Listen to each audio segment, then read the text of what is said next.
It's clear that in the evolution of civilization, some continents and areas evolved and developed faster than others. Captain James Cook was a European explorer who completed the first contact between Eurasia and Australia. Why is it that Europeans made the first contact with Australians and it wasn't the other way around? Many things, including geographic luck, contributed to the advantages that Eurasia had over Australia.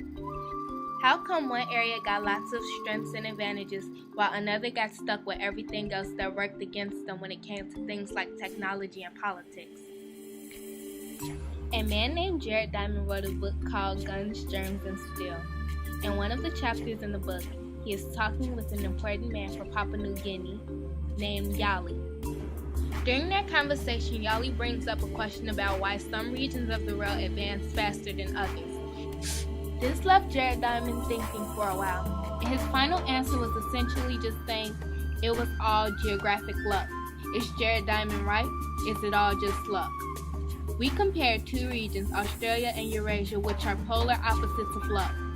Europe has the most domesticatable animals in the world, lots of crops, and are in a good position to trade with other countries.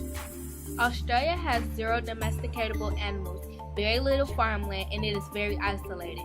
We decided that Eurasia is luckier than Australia due to the geographical placement and resources. Eurasia was the most industrialized and modernized civilization of the evaluated continents. The geological structure of Eurasia makes it easier to keep up with the new inventions, additionally made Eurasia become more industrialized altogether. Australia's geological structure was the exact opposite. Australia is the smallest continent while Eurasia is the largest. Australia is the only continent that is completely isolated. This made it fairly hard to interact and steal ideas from other countries and continents. This idea of borrowing from other countries made Eurasia overall more advantageous than Australia. If you are borrowing from other countries, this means that you guys are sharing your technological and industrial advantages with one another, which means isolated continents like Australia would not have these advantages. Australia had to rely solely on the resources that were already prevalent in their continent. This means that they had to advance at a fairly slow rate because they did not have this ability to share ideas and use other countries' ideas to advance at a more similar rate.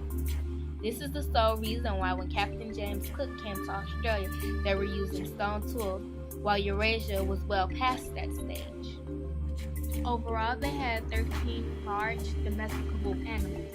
An animal that really helped out was the horse.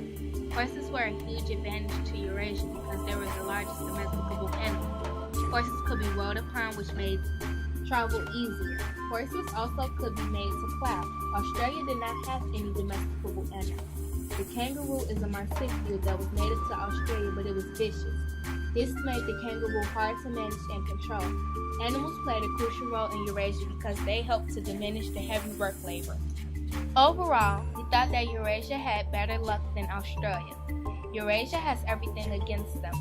In Australia, there were no domesticable animals, so animals like the kangaroo, which were native to Australia, were useless because they were more vicious and hard to catch, giving them zero value to the Australian people.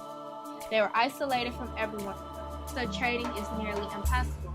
Australia consists of about 90% desert, so they have very little farmland to grow crops. Eurasia is basically the opposite. They have by far the most domesticatable animals in the world, such as dogs, cattle, sheep, and horses. They can easily trade with other regions due to their geographic placement.